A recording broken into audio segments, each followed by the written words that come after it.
धीरे तैयार हो रहे हैं। इसी बात को ध्यान में रख कर के हमने एमपीपीएससी प्रीलिम्स 2022 के लिए एक सैंपल पेपर बनाया है। इस सैंपल पेपर से आप यह समझ पाएंगे कि विजिल आईएएस का जो टेस्ट सीरीज है उसमें पूछे जाने वाले प्रश्नों का स्तर क्या है, क्या वो परीक्षा की दृष्टि से रिलेवेंट क्वेश्चन है या परीक्षा में पूछे जा सकते हैं, या प्रश्नों का जो स्तर है वो वही स्तर है जो कि एमपीपीएससी में पूछा जाता है। और साथ में यहाँ पर मैं आपको ये भी बताना चाहता हूँ, ये जो हमारा विजिल 1.0 है ये फुल लेंथ टेस्ट है और हमने इसमें हमारे टेस्ट सीरीज के विजिल टेस्ट सीरीज के 3 कंपोनेंट हैं। पहला तो फुल लेंथ टेस्ट का है जिसमें संपूर्ण पेपर आपका होगा, जिसमें सभी 10 इकाइयों से आपसे प्रश्न पूछे जाएंगे। उसके बाद विजिल 2.0 है, ये यूनिट वाइज टेस्ट सीरीज है और इसमें आपके प्रत्येक यूनिट का 100 क्वेश्चन का एक पेपर होगा और ऐसे कई पेपर होंगे। विजिल 3.0 में टॉपिक वाइज टेस्ट सीरीज होगा। टॉपिक वाइज से मतलब मेरा ये है कि जैसे मध्य प्रदेश एक टॉपिक है, उस पर जो भूगोल है, इतिहास है, संस्कृति है और राज्य व्यवस्था है, मध्य प्रदेश करेंट अफेयर्स है या खेल कूद है, तो उन सभी के को मिलाकर के 100 प्रश्न पूछे जाएंगे। इस प्रकार से हमारी विजिल आईएएस टेस्ट सीरीज की 3 सेगमेंट हैं, 3 घटक हैं और इन तीनों घटकों को मिलाकर के हमने 15,000 क्वेश्चंस क्रिएट किए हैं। अब आप देखिए प्रश्नों को और ये समझने का प्रयास करिए, क्या यह टेस्ट सीरीज कॉपी पेस्ट है या रिलीवेंट है या आपके लिए कितनी उपयोगी है। शुरुआत हमने करेंट अफेयर्स के प्रश्नों से की है। हमने इस टेस्ट सीरीज को काफ़ी बैलेंस बनाने की कोशिश की है। बैलेंस बनाने का मतलब ये है कि 30 से 35 प्रश्नों का स्तर ऐसा होना चाहिए जो थोड़े से आपको कठिन लगें और बाकी जो 60 से 65 क्वेश्चन हैं वो करने लायक हों, अर्थात यदि आपकी तैयारी का स्तर अच्छा है तो आप 65 प्रश्न तो इजीली कर लेते हैं। लेकिन यहाँ पे हमने विशेष ध्यान रखा है कि आपसे ह्यूमन एरर नहीं होना चाहिए, तब आप 65 स्कोर कर पाएंगे। ह्यूमन एरर जहाँ पे अभ्यर्थी करते हैं उस बात को भी हमने इसमें ध्यान रखा है। देखिए करेंट अफेयर्स का जो पहला पेज है इसमें हमने स्पोर्ट्स से और इंटरनेशनल करेंट अफेयर्स से और मध्य प्रदेश करेंट अफेयर्स से क्वेश्चंस लिए हैं। साथ में मध्य प्रदेश भूगोल का एक मैप बेस्ड क्वेश्चन भी है। मध्य प्रदेश का सर्वाधिक अक्षांशीय विस्तार वाला भौतिक प्रदेश है। The maximum latitudinal expanded physical region of Madhya Pradesh is. ये देखिए ये प्रश्न ऐसा है जो शायद आप लोगों ने इस प्रकार से मैप रीड किया होगा तो आप इसको आराम से कर पाएंगे। एक प्रश्न ग्लोबल इन्वेस्टर्स मीट 2023 का है जो कि मध्य प्रदेश में होने वाली है। उसके बाद एक चर्चित पुस्तक थी we the people of the states of Bharat और इसी तरह T20 सीरीज अभी संपन्न हुआ है, उससे क्वेश्चन पूछा है और नाटो चूंकि चर्चा में है इसलिए नाटो से। कहने का मतलब है कि करेंट अफेयर्स में भी आप उन टॉपिक्स को ज़्यादा कवरेज दें टेस्ट सीरीज में जो बहुत ज़्यादा चर्चा में है और जिनसे प्रश्न पूछे जाने की बहुत संभावना है। मध्य प्रदेश अन्न दूत योजना है, यहाँ पे हमने मध्य प्रदेश की जो योजनाएं हैं, नीतियां हैं या सरकार के जो कार्यक्रम हैं या जो भी डेवलपमेंट है उनसे क्वेश्चन पूछा है। अगला प्रश्न science and technology current affair से है। आर्टेमिस 1 क्या है, बहुत चर्चा में रहा है, नासा का मिशन है ये, आप लोग इसको जानिएगा। संयुक्त राष्ट्र संघ द्वारा वर्ष 2023 को कौन सा वर्ष घोषित किया गया? ऋषि सुनाक जो है अभी काफी चर्चा में है। राज्यपाल मंगू भाई पटेल का संबंध गुजरात के किस जिले से है? केवल गुजरात मत जानो, गुजरात के अलावा आप देखिए मध्य प्रदेश की साइट पर जाइए, वहाँ पर जो हमारे गवर्नर का साइट है उस साइट पर पढ़िएगा उनके डिटेल्स के बारे में, तो आपको ये प्रश्न इस तरह से कर पाएंगे। आपको यहाँ मैं ये बताना चाहता हूँ कि जो पिछला आपने रिजल्ट देखा है उसमें कट ऑफ काफ़ी हाई गया है और जो कोचिंग संस्थानों के जो एक सर्वेक्षण था उनका, या कहें कि उनका जो अपना ओपिनियन था, उससे काफ़ी ऊपर कट ऑफ रहा है।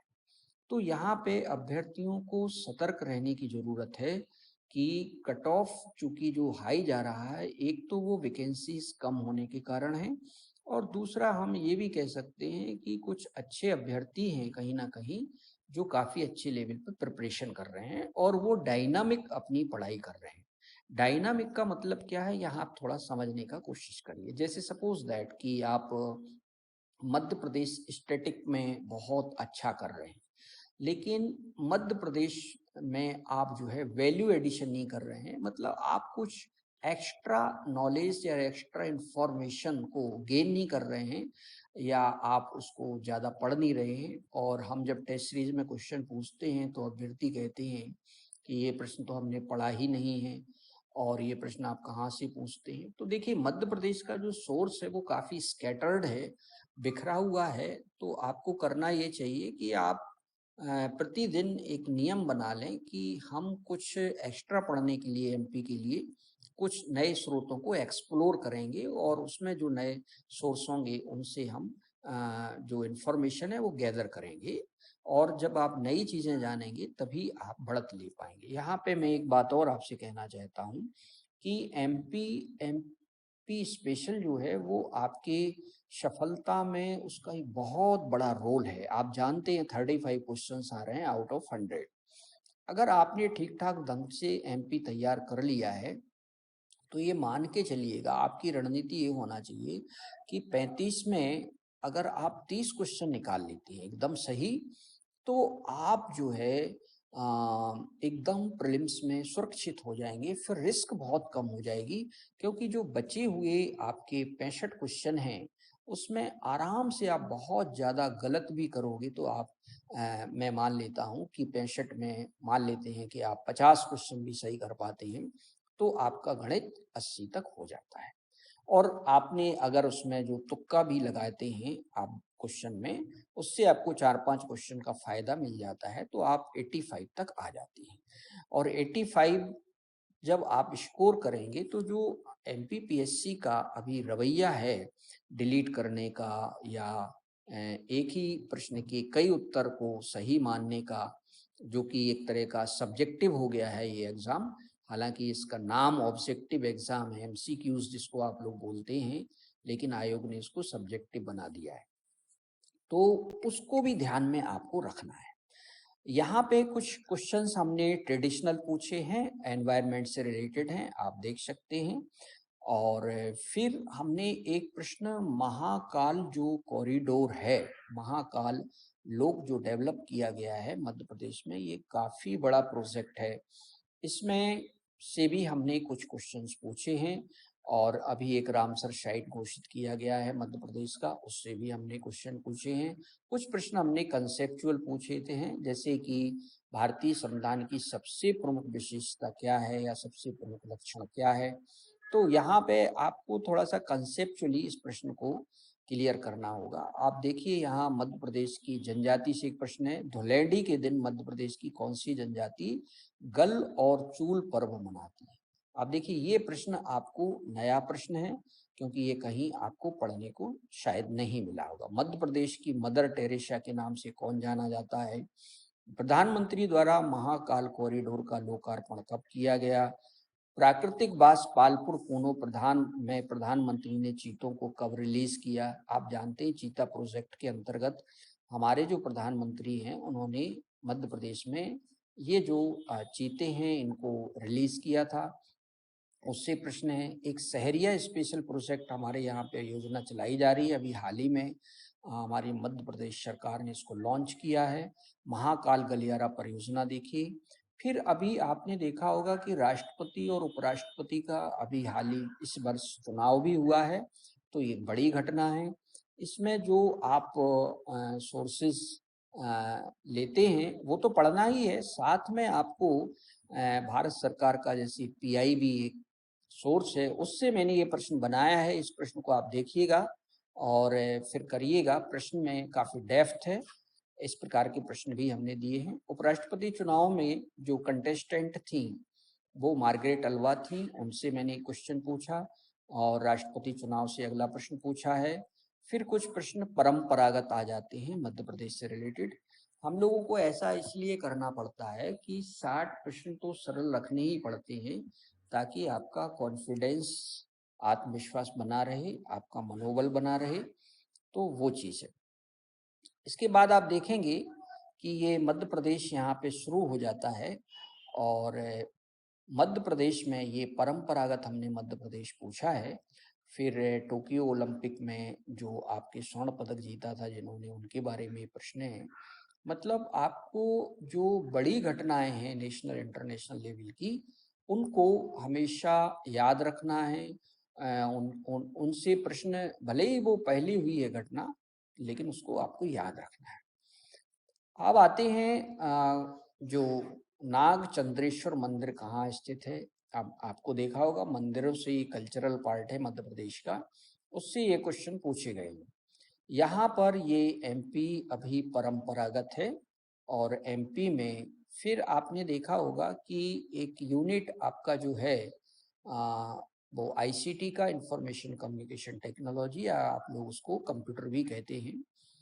उससे ऐसे प्रश्न आते हैं, 10 क्वेश्चन ऐसे पूछे जाते हैं जिसमें से मुश्किल से आपको 3 से 4 क्वेश्चन ही बन पाते हैं।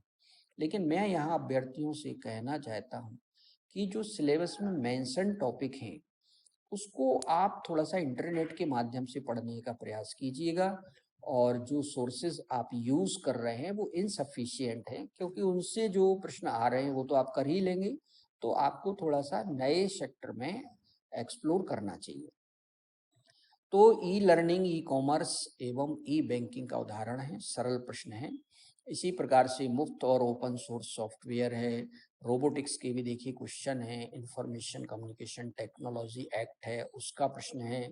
इसके बाद आपने देखा है मध्य प्रदेश का जो इतिहास है उससे रिलेटेड एक क्वेश्चन आ गया है, और उज्जैन में सम्राट हर्ष ने किस मंदिर का जीर्णोद्धार कराया, ये बड़ी घटना है। अब आपको ये परंपरागत जो आपका मध्य प्रदेश का कंटेंट है उसमें ये प्रश्न आपको नहीं मिलेंगे।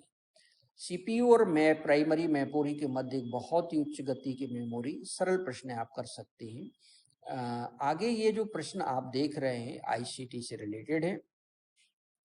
और सिंगरौली कोयला क्षेत्र में मुख्यतः कौन से प्रकार का कोयला पाया जाता है। यहाँ पे देखिए कोयले से जो क्वेश्चन पूछा गया है वो भी काफ़ी महत्वपूर्ण है।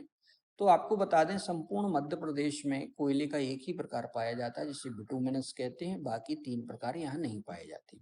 सतपुड़ा तापीय विद्युत केंद्र कहाँ पर स्थित है, परंपरागत प्रश्न है। तो ये कुछ प्रश्न आप देखेंगे यहाँ पे परंपरागत प्रश्न हैं, और कुछ ऐसे प्रश्न हैं जो पुराने हैं पर आपसे पूछे जा सकते हैं। हाल में आप देखेंगे कि आपको करना ये है कि जो मध्य प्रदेश करंट अफेयर्स की जो बड़ी घटनाएं हैं उन पर आप पूरा नोट्स बनाइए। जैसे कि अभी आप देख रहे होंगे पेशा जो नियम हमारी सरकार ने बनाया है, मध्य प्रदेश सरकार ने, और ऐसा 7वां राज्य हो गया है। तो पैसा में आप केवल मैगजीन से मत पढ़िए, आप केवल जो है न्यूज़पेपर्स में जो आ जाते हैं, या कुछ बच्चे न्यूज़पेपर्स या मैगजीन को कंसल्ट करते हैं, तो वो तो पढ़ना ही है। उसके अलावा अगर इसका आप पूरा एक दस्तावेज पढ़ लेते हैं तो इससे आपकी तैयारी जो है वो काफ़ी अच्छी हो जाती है।